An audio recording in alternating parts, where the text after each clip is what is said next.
Bonjour, my little pain de chocolat, tu es superbe. I just said you're my little chocolate croissant and you look superb in français. You're welcome. Crime, conspiracy, serial killers, cults, and murder. Did I say that wrong? Murder. All things that I love to consume, and I know you do too, you crunchy little crusty, delicious chocolate croissant, who's also smart and intellectual and a freak. I forgot my whole intro, but that's fine. We're going with it. And I meant all that in a really good way. I love croissants. They're delicious. But today we have a insane story. I guarantee you have never heard a catfishing story to this level, and your jaw is literally gonna hit the floor when you hear the twist in this story. I'm not gonna tell you at the beginning because I need to edge you for this whole video, or for this whole, if you're listening on Spotify, this audio recording, this podcast. Also, I'm on Spotify if you want to go check that out. But yeah, I'm gonna tell you this story more like a storytelling type narrative. So let me know if you guys like this type of video. I know I usually do a deep dive and kind of go into all the psychological aspects of everything, and I will near the end, but this will kind of just be more like we're gabbing. I'm telling you the tea today, okay? So let's get into this insane catfish story. So let's unbuckle our seatbelts, go Mach 5 down the highway, slam on the brakes, and bust through this windshield into this crazy catfish story together.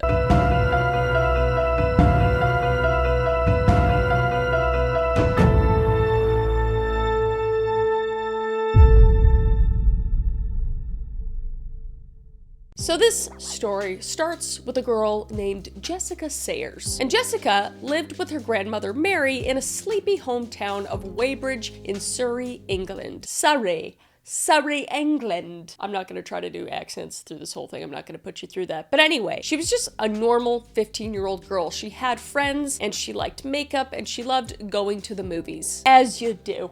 You know? And when she was 15, she became really good friends with a girl named Alice. And we're calling her Alice in the story, but that isn't her actual name. I'm just saying that to protect her identity. But anyway, we're gonna call her Alice. So Jessica and Alice became really good friends, but they also became really good friends with a girl named Gemma Barker. And although Gemma was 2 years older, they all liked the same things and enjoyed each other's company. And actually, Alice was friends with Gemma before she was friends with Jessica, so Alice introduced Gemma to Jess, and they all kind of became friends, and it was really cool. And what they liked about Gemma is that she was 2 years older, and because she was 2 years older, she could drive. So they were able to go anywhere, anytime, and they loved that freedom. So they all got really close, and this was a time way back when MSN and Facebook were things that were actually popular.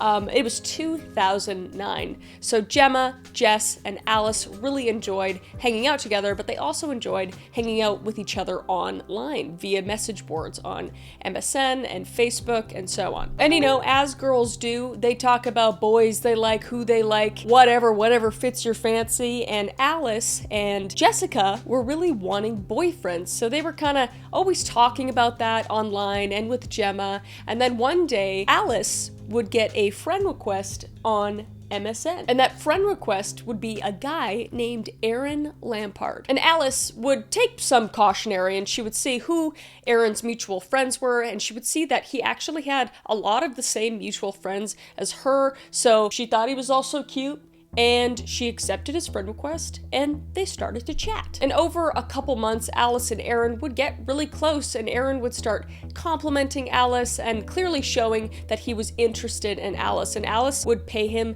the same compliments because she saw pictures of him. He kind of wore baggy clothes, but he had a really cool look about him. He was always wearing a hat, and she thought he was like really handsome, so she was feeling really good about this potential relationship. And at this point, she hadn't been in a relationship, nor had Jessica or Gemma really. So she was the first one to really start talking to a guy. So they would keep talking, and then one day Alice actually realized that Aaron had a mutual friend that she was really close with, and that was Gemma. So Alice would actually be with Gemma one day, and they would start to talk about Aaron. And she said that she actually knew him really well. Gemma said that she knew him really well, and that she would actually hang out with his older brother and actually really liked his older brother as well. So she kind of vouched for him. She's like, yeah, he's actually a really cool guy, and like, it's cool that you're talking to him because I already know his family and they're awesome as well. And Alice and Aaron hadn't met in person yet, so Alice kind of felt that validation that she could keep talking to him and that it wasn't really weird because one of her best friends knew who he was. So feeling encouraged by one of her best friends, Gemma, she would continue chatting with Aaron online. But not too long after that, she started to want more. She started to want to meet Aaron in real life, put a face to the name. You know, she knew what he looked like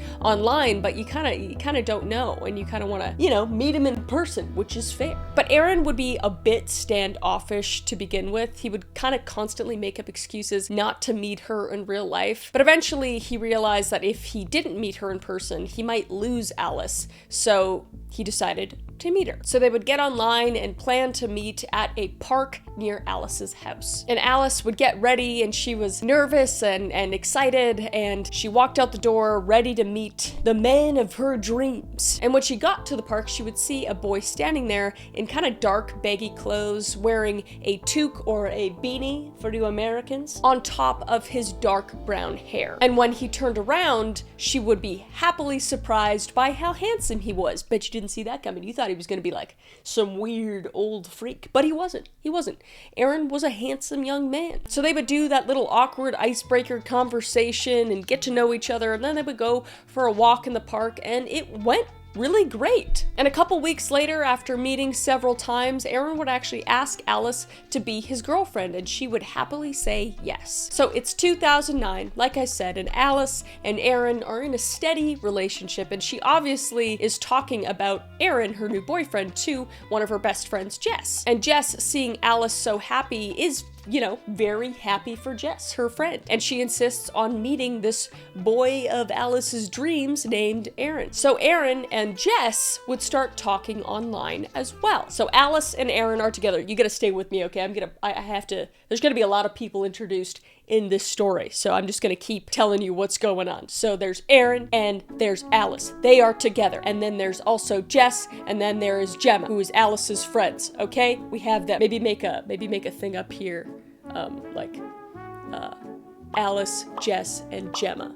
And then we have, you know, Aaron down below is her boyfriend.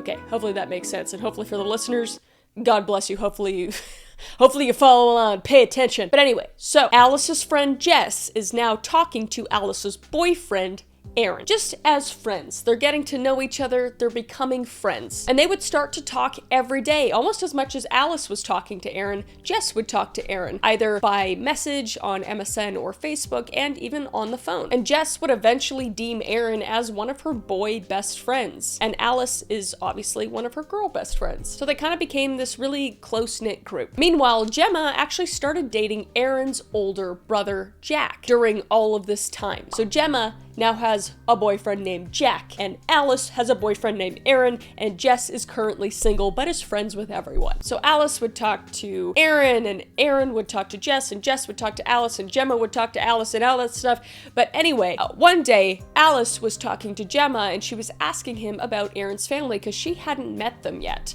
And Gemma was saying that they're super nice, and she would even show her pictures of Aaron's family because Gemma was dating Aaron's older brother Jack, so she had met him plenty of times. And Alice would start to really want to meet his family, so she would ask Aaron if she could meet his family. But it seemed every time she asked, Aaron would come up with some sort of excuse. Nothing too crazy, just like, you know, he didn't feel well or something came up. But then tragedy kind of struck his family, and she felt bad for asking because one of his brothers ended up drowning in a terrible accident. And not long after that, one of his other brothers would get diagnosed with leukemia. So Alice kind of felt bad at this point. She didn't really want to pry, so she stopped asking to see his family as much, and they just continued their relationship. And she ended up being a shoulder for Aaron to cry on, and they kind of comforted each other during this time. So Alice and Aaron would continue their relationship, and Jess was friends with both of them, same with Gemma. But Aaron was kind of feeling bad that Jess was left out. She didn't have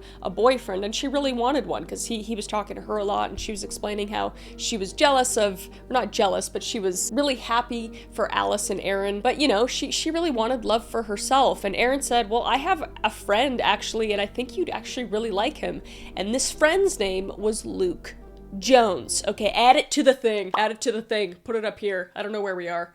I think Jess is over here. So Jess, Luke Jones for now, all right? So Jess would get introduced to Luke online, of course, as you do during the time, and they would start to talk. And Luke would be very flirtatious and funny, and he would pay Jess a lot of compliments, and she just loved that. Luke was like so her type, and after not a really long time, they would agree to meet up in person. And they would meet up in person, and she would think he was super cute, and one meetup would lead to 2 meetups, would lead to 3 meetups, and so on. They really hit it off. And Jess would say when she first met him and after she met him that he appeared and spoke very shabby or chavvy. It's English slang, if you will, and it means a boy or a girl that always seems to wear designer or sport clothes. He wore snapbacks a lot and Air Forces and hoodies and tracksuits. He was really like suave and stylish guy, this Luke Jones. He was a lot different than his friend Aaron, Alice's boyfriend, but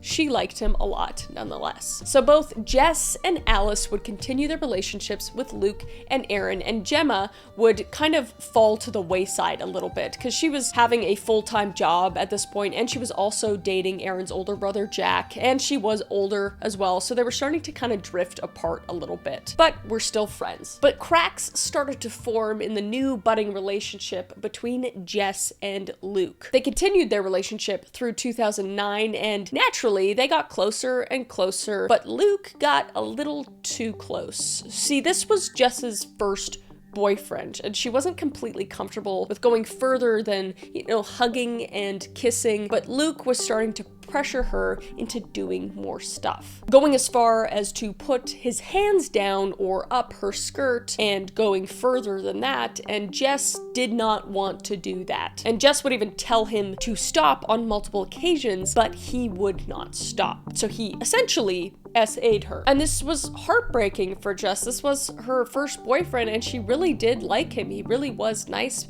besides those moments where he was making her very uncomfortable. And unfortunately, Luke would go off and actually have relations with another girl that actually went to Jess's school, and she would just be heartbroken, and they would break off the relationship for good, and she would not see Luke again. And Jess would even make this known on Facebook, saying, "I hate you both. You're welcome to each other, fucking dickheads." I like that. She does kind of sound like that too. But fair enough. Luke's an asshole, right? So Jessica is heartbroken and upset, and her good friends Alice and Aaron are trying to comfort her at this point. But before too long, she gets another friend request on MSN, and that friend request was from a guy named Connor McCormick. So let me just put this up here. Okay, so Alice is still with Aaron, right? Gemma is still with Jack, okay? And now Jess was with Luke, but now Luke is gone, all right? And now there is Connor McCormick. Got it. Just wanted to make that clear. So Connor had been mutual friends with Luke and Aaron, and he had seen the post from Jess calling Luke out for cheating on her, basically. So he would reach out to Jess saying that he knew Luke, and Luke had actually told him everything that he had done to Jess, and he felt really bad for Jess. So Connor thought that was awful, and he would tell her that she didn't deserve that, and she deserved a lot better, and that's when a friendship would blossom between Jess and Connor. And they would become closer and closer as weeks went on. And they would kind of start to form a relationship of sorts before even meeting each other in real life. And from the photos, Jessica could see that Connor was a really stylish, good-looking guy. He wore skinny jeans, had that swooped, shaggy hair, and always wore a cap on his head, and he wore button-up shirts. He kind of looked like a knockoff Justin Bieber, and at the time, Jessica really loved Justin Bieber, so she was kind of like, this is the perfect guy for me. So in January of 2010, they would meet in real life for the first time, Jessica and Connor. And they would meet under a tree near Jessica's house, and Jessica would say that he dressed slightly different when she met him in person than from the pictures she saw online, and he wore a beanie or a toque for my Canadians, and he would wear a hood over his his beanie or toque, and he kind of wore more baggier clothes, but from what she could see of his face, he was handsome nonetheless. And this would be how he would always dress, just kind of almost like covering himself. But Connor would say that he wore this hat and hoodie like this because he had alopecia, and Jessica actually had a brother with alopecia, so she kind of understood why he would feel nervous to show himself, because it made him uncomfortable. And for those of you who don't know what alopecia is, it's basically a general term for hair loss that can occur in many forms and for a variety of reasons. Basically, he just had really bad hair loss, and he was embarrassed of that. So Jessica totally understood, but one thing that was kind of strange about Connor is that he didn't talk. I mean, he didn't physically talk. He actually texted. Like when they were in person, she would talk to him and he would write out a text and show it to her or send it to her on her phone. He never actually spoke. And he would say on text, obviously, to her that it was because he was violently shy. He was just a very shy guy. So he seemed to have, you know, a plethora of issues that he was dealing with himself, or a bunch of demons he was dealing with himself, but Jessica was very sweet and understanding and understood this, and she would keep on seeing him and keep on falling in love with him more and more. And one day he would actually give her a necklace and officially ask her to be his girlfriend, and Jess would say yes. And Alice obviously thought that Jess's new boyfriend Connor was a little bit strange for not talking to her, but she was supportive nonetheless, especially since Connor was kind of mutual friends with her boyfriend, Aaron. And Connor and Aaron actually both lived in the same neighborhood, which was called St. George's Hill. And it was basically just a really well-off community. It was like footballers and celebrities lived in this community, and they both lived in this community. So it kind of was even more of a reason for these girls to be attracted to these guys, because they came from very affluent families, Connor and Aaron. But Jess and Alice hadn't actually been to their houses. They would always just kind of hang out around town, but they would always kind of meet them near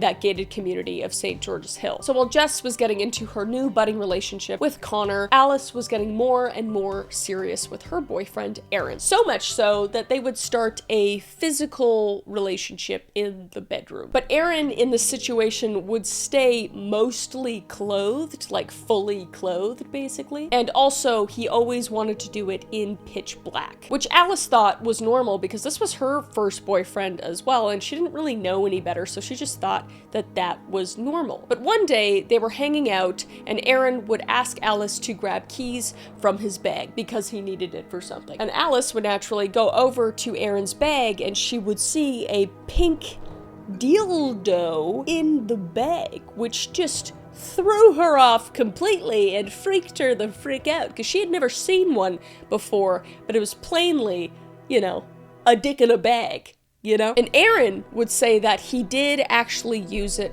one time while they were sleeping together, and Alice was completely taken back and confused by this, and she asked to just like have some time apart, because she was like, whoa, what the frick? Like, you gotta talk to me about bringing that shit into the bedroom. Like, I should know this stuff, which is completely fair. So she's like, okay, hold up, let's take a minute, let's take a break. Meanwhile, in May, Connor would have a tragedy in his family, and his nan would pass away. And he would ask to stay over at Jess's house for comfort. And at this point, Jess and Connor hadn't really had any sort of physical relationship together. They've just kind of hung out, you know, hugged, kissed here and there, but they have not, you know, been together in any sort of way. But Jess would obviously say, yeah, of course, I just need to ask my nan. So Jess would ask her nan if Connor could come over, and given the circumstances, Jess's nan was a little bit reluctant. She's like, I don't know about this guy, you know, that's a little inappropriate, like you guys are only, you know, 15 years old, that's a little weird. But she would say it's okay, and she would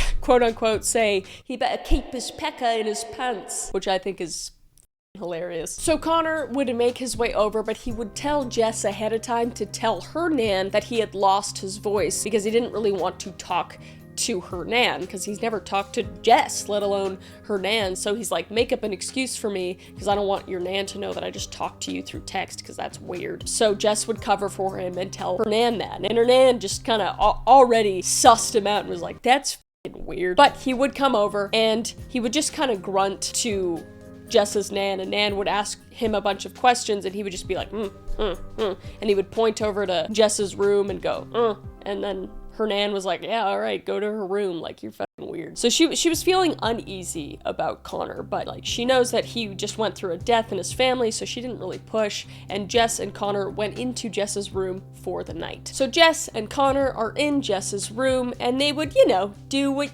teenagers do. They'd start hugging and kissing, and then Connor would begin to undress Jess, and Jess would ask him to stop, and that's when he would begin to SA her. It was just Luke all over again, her last boyfriend. Like, Connor was just doing the same thing. And Jess would continue to plead to Connor to stop, and after asking a bunch of times, he finally would. And very, very soon after, Jess would get a call on her phone. And this is where we started to get really weird. She would see that Alice was calling, and she would pick it up and say hey, and Alice could tell right away that something was wrong with Jess, that Jess was clearly upset. But before Jess could say anything to Alice, Connor would grab the phone and say, or text, he would text Alice on Jess's phone that Aaron had got in a horrific car accident. And Alice was horrified reading this. She hadn't talked to Aaron since the whole, you know,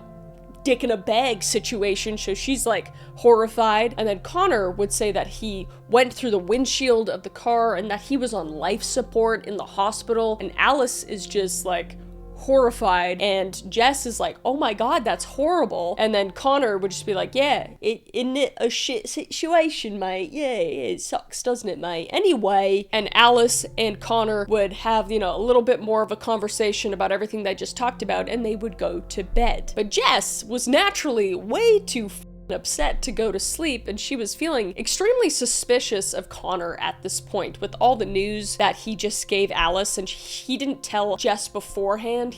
She found out when Alice found out, which was weird. And then the whole, you know, essaying thing was pretty fucking terrible and weird. So she turned over in bed to look at Connor, the one who was always wearing a hoodie and hat, kind of down and over his face. And at this point, his hat was a little bit up, and she could see more of his face. So when she turned over to look at Connor, she figured out that she was looking at the profile of Aaron.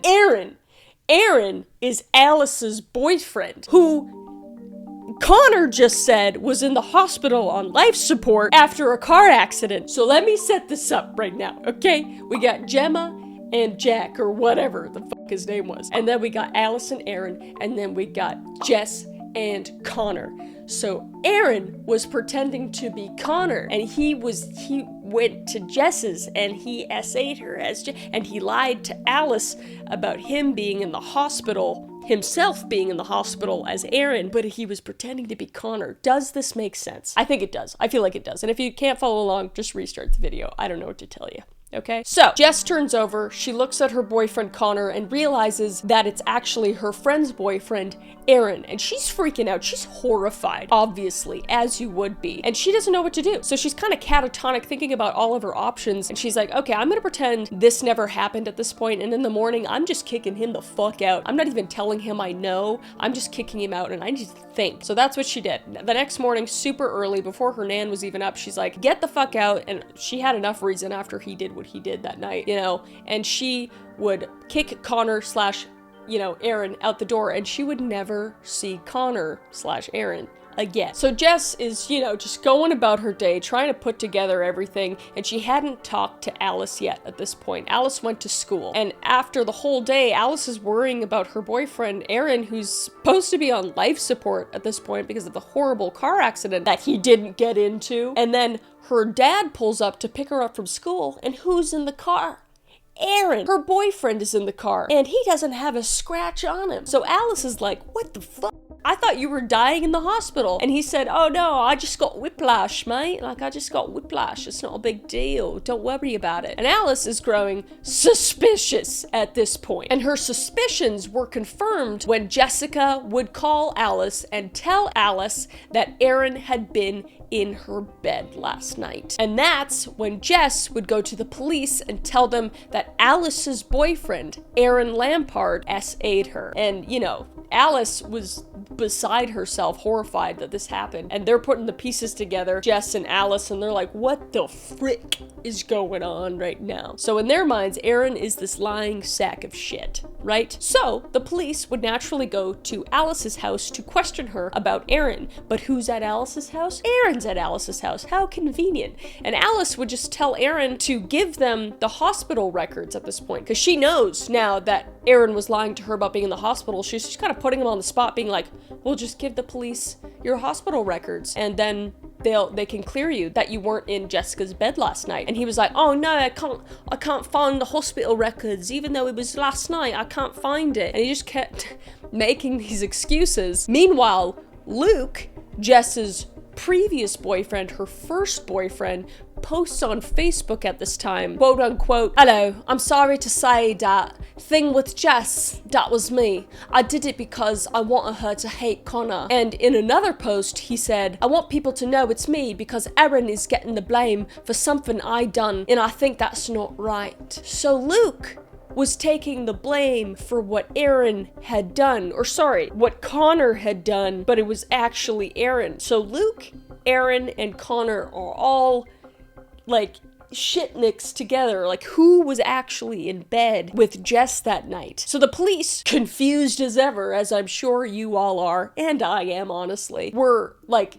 unable to find Luke at this point. And they were like, who is Luke? Like, we can't find who he is. We see his profile, but we can't place him to where he's from or what his address is. So one day, shortly after the ordeal, Erin was asked for his address by the police, and Erin would provide his address, or should I say a fake address. Meanwhile, he, meaning Erin, asked Alice to meet him down by the river to talk, but he would be met by the police instead, because the police were like, you're not from this address that you gave us, which was from that really affluent neighborhood that I was talking about. So he lied where he was from. And then they would be like, Alice, like, we're gonna take your place in this meeting, and they would meet Erin and then arrest him on the spot. So Erin would be put in the back of the police car, and he would be taken into custody, where he would get strip searched. And this is where it all comes crashing down, and where it's gonna make sense. It's gonna start making sense, but also not making sense. So Erin would get strip searched, and this is where Erin's whole plan would come crumbling in on itself, and it would come crumbling in on him as well. Or should I say, her? Yes, you heard me. Erin, Luke, and Connor were finally revealed as one manipulating, puppet mastering, shape-shifting girl. And that girl's name was Gemma Barker. Gemma was pretending to be 3 different guys, her friends' boyfriends, who essayed her.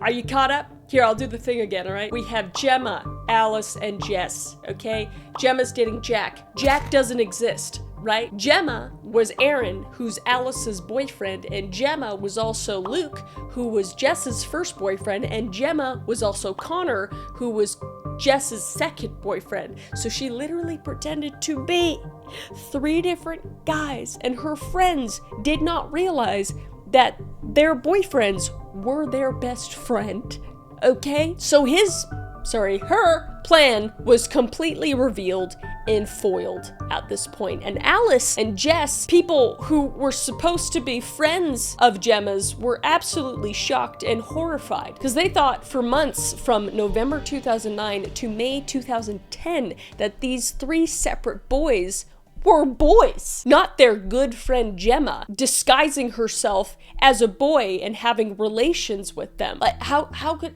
like, that doesn't even make sense. And a lot of people, scrutinized the girls, being like, how could you not know that it's your best friend dressed up as boys? But they were like, who would expect their best friend to dress up as boys and pretend? And she would do a very good job of pretending to be boys. Going back to the beginning in like the perspective of Gemma. So basically, Gemma was friends with Jess and Alice, and through the relationship, since he was 2 years older, she would actually go off to college and she would start to get kind of separated from Alice and Jess, and she would be kind of jealous of their friendship, and she would want them to be friends with her more and more. And whether she was dealing with, you know, some sort of sexuality confusion or if she just wanted to manipulate them single-handedly, I'm not sure, but she conjured up a plan to become the perfect boyfriends for her friends because she knew everything that both Alice and Jess loved in boys. She knew that Jess loved Justin Bieber, and she knew that Alice loved guys that like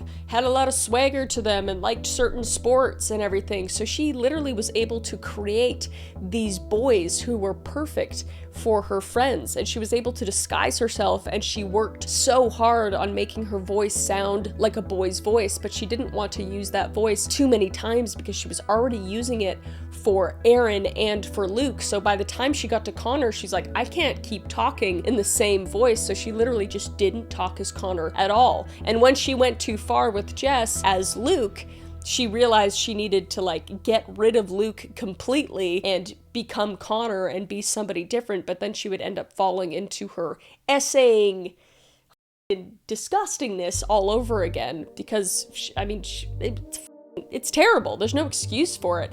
And then Aaron, who was Alice's boyfriend, who's actually Gemma, would use that, you know, dick in a bag to pretend that she was a boy. Since she was in pitch black, she could literally pretend that you know, dick was hers, and Alice didn't know the difference because, again, these were their first boyfriends. They were completely in the dark with all of this. So Gemma was able to manipulate them for months and months and months, and they didn't know better. I mean, they knew by the end that something was suspicious AF, but for her to be able to manipulate them for that long is like insane. And even after Gemma got arrested, she tried to keep up the facade by saying Luke, the guy she pretended to be, beat her up and assaulted her. But obviously Luke isn't a real person and it wasn't true, so she would end up getting charged with fraud on top of the charges she got for sexual assault on her friends. And in 2012, Gemma would plead guilty to 2 counts of sexual assault and 1 of fraud. And then she would be sentenced to 2.5 years in prison, which is kind of like 2.5 years. Like that's fucking nothing. That's nothing. But I mean, I guess she was, at this point, I think she was 18. She was 2 years older. So, but yeah, I think she should have got more because that's like that's crazy behavior. It's psychopathic behavior, if you ask me. Like, Gemma exploited and manipulated these 2 girls who trusted her as a friend, and because of either jealousy or sexual confusion or just straight up deceitful manipulation, she did all these things without thinking of how it would affect her friends at all, like psychologically and physically. And she would even get a psych eval before her sentencing, and it would show that Gemma did have a borderline learning disability and a difficult in understanding social situations, and she would also be diagnosed with autism spectrum disorder and ADHD, but none of that justifies what she did. She knew exactly what she was doing, and that's why she got sentenced and convicted of what she did. Even the judge would go on to say after sentencing, quote unquote, "Nothing that you have ever said to any expert or the police sheds any light on or provides any understanding of your motivation for these offenses. Nor have I, nor anyone else, seen any flicker of remorse for what you have done." So clearly the judge didn't have remorse for her, which fair enough. Like, what a piece of shit. So she went to jail. She went to jail. Don't know a whole lot about her now, but my God, literally a girl pretended to be 3 different guys, and also with her good friends. Like, the level of manipulation is insane. These poor girls also. I hope you enjoy the audio versions of these as well. If you enjoy those, you can go to Spotify and enjoy those. And if you want some sour candy, go to sour.gg. Grab some candy. Get something sweet after a sour story like this, you know. But yeah, until then, I will see your beautiful face in the next video. All right?